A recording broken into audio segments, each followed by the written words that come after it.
Hello বন্ধুরা, টুসি রান্নাবাটি চ্যানেলের সবাইকে স্বাগতম। আজকের আমার রেসিপি ডাঁটা ডাল। এই ডাঁটা ডাল তৈরি করার জন্য আমি এক বাটি মসুরির ডাল নিয়েছি আর কয়েকটা লাউ ডাঁটা আমি ছোটো ছোটো টুকরো করে কেটে নিয়েছি।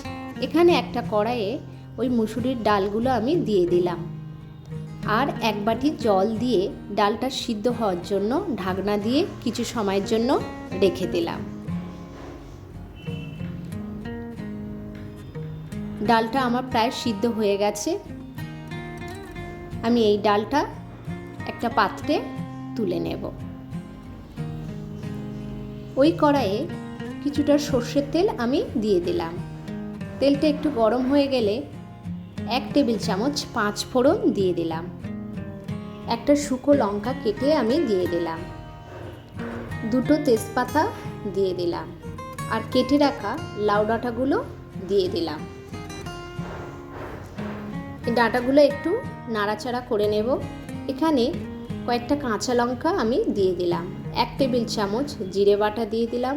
1 টেবিল চামচ আদা বাটা দিয়ে দিলাম।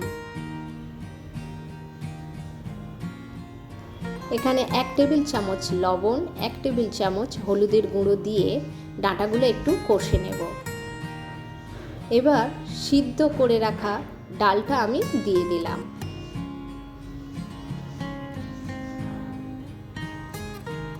এখানে আমি হাফ বাটির মতন জল দিয়ে দিলাম ডাঁটাগুলো সিদ্ধ হওয়ার জন্য।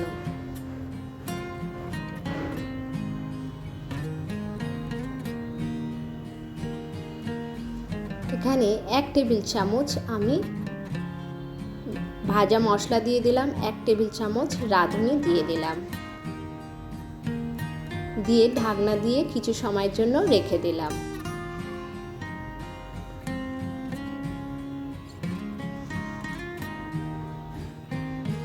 এখানে ডাঁটাগুলো প্রায় আমার সিদ্ধ হয়ে এসছে।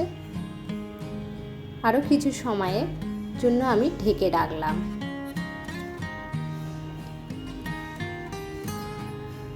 আমার ডাঁটা ডাল রেডি হয়ে গেছে।